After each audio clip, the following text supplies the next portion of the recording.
अभी थोड़ी देर पहले अमित शाह की दिल्ली पुलिस ने 1000 पन्ने की एक चार्जशीट दायर करी है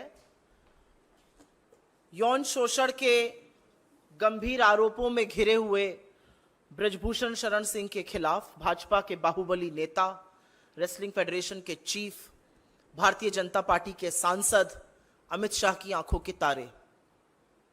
इस 1000 पन्ने की चार्जशीट में करीब 500 पन्ने में दिल्ली पुलिस ने बेशर्मी की हर हद पार करते हुए यह साबित किया है कि कैसे यह पॉक्सो का मामला नहीं है और पॉक्सो के मामले में अपनी एफआईआर का कैंसिलेशन कराया है और क्लीन चिट दी है ब्रजभूषण शरण सिंह को। मैं आपके सामने एक बात रखती हूं और यह फैसला देश की जनता करेगी। एक अवयस्क लड़की इतने बड़े आदमी के खिलाफ पॉक्सो की शिकायत दर्ज करती है, यौन शोषण का आरोप लगाती है और फिर सारा तंत्र, सारी पुलिस, इस देश की सत्ता, इस देश की सरकार, सरकार के मंत्री, सरकार के सांसद मिलकर एक तरफ उस लड़की के खिलाफ खड़े हो जाते हैं और संरक्षण ब्रजभूषण शरण सिंह को दिया जाता है और उस लड़की को गलत साबित करने पर लोग तुल जाते हैं। सारा तंत्र एक तरफ है और उसके बाद उसके पिता के हवाले से वो बयान वापस ले लिया जाता है।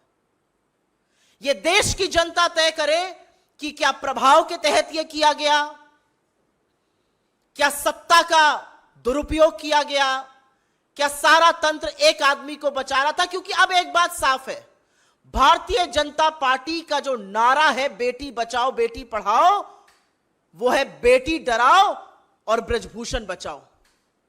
पूरी तरह से यह बात साफ तौर से अंकित हो चुकी है।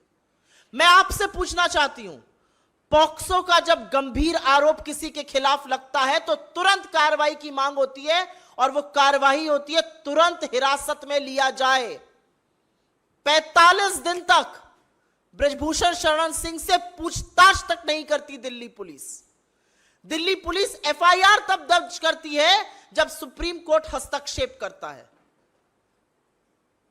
दिल्ली पुलिस हिरासत में नहीं लेती, पूछताछ नहीं करती। एक बाहुबली व्यक्ति है, इसको आजाद घूमने और छोड़ दिया जाता है कि ये जाए और किसी भी विटनेस को टैंपर करे, किसी भी विक्टिम को डराए।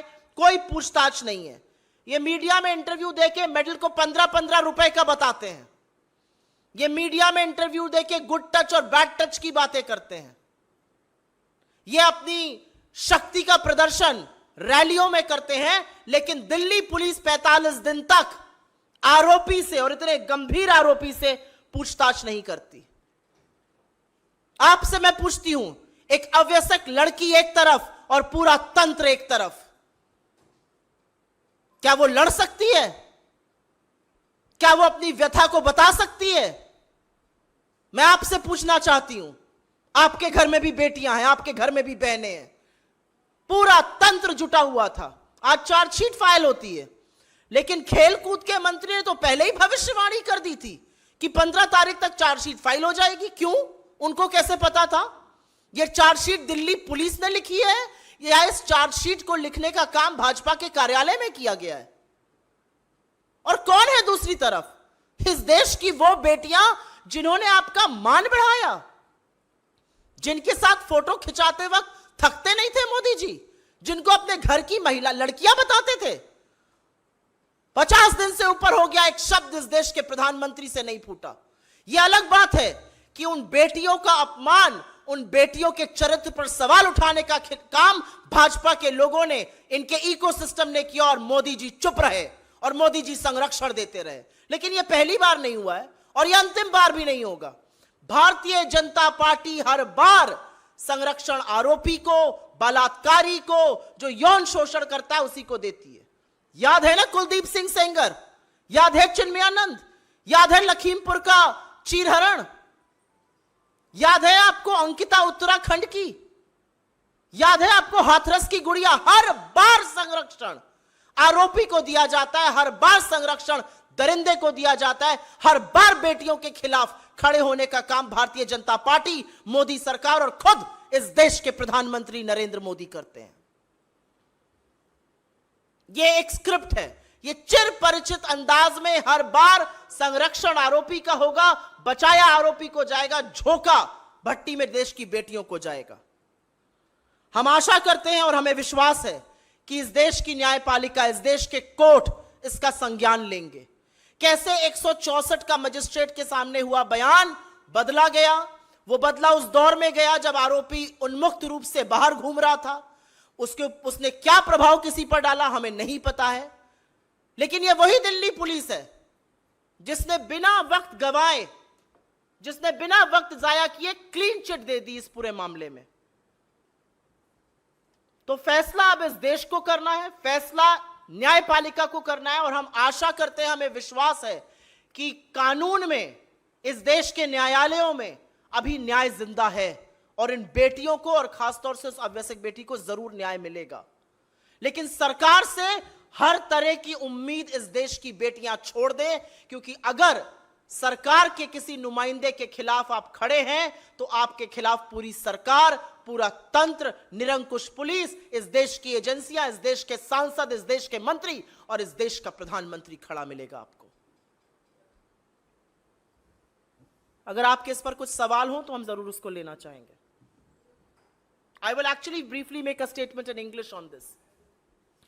Just a little while back, the Delhi police has filed a 1,000 pages charge sheet against Brijbhushan Sharan Singh.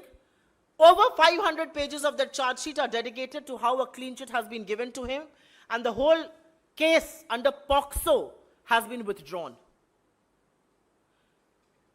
The law of POCSO says that the moment a case is filed, the perpetrator, the supposed perpetrator of that crime, has to be arrested because he should not tamper witnesses, he should not intimidate victims. Nothing of that sort happened with the BJP MP. Nothing of that sort. He was at large, absolutely free for 45 long days. He could have done anything. He was giving television interviews, calling the medalists available for 15 rupees. He was talking about good touch, bad touch. He was talking about how he's going to teach a lesson to people. Not a word from the Prime Minister or the Home Minister of this country. The same Delhi police that took a month to file an FIR in the first place and had to do so after the Supreme Court's intervention was very quick to give a clean chit. But the reality is that when you have a man as strong and as powerful as Brijbhushan Sharan Singh and the entire government, the entire system, the agencies, the police, the MPs, the ministers all standing with him, what chance does a minor girl have to seek justice?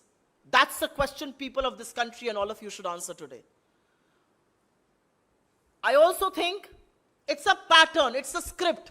Whenever there is a crime against women, whenever, the BJP will always be found standing with the perpetrator of the crime and never with the girl.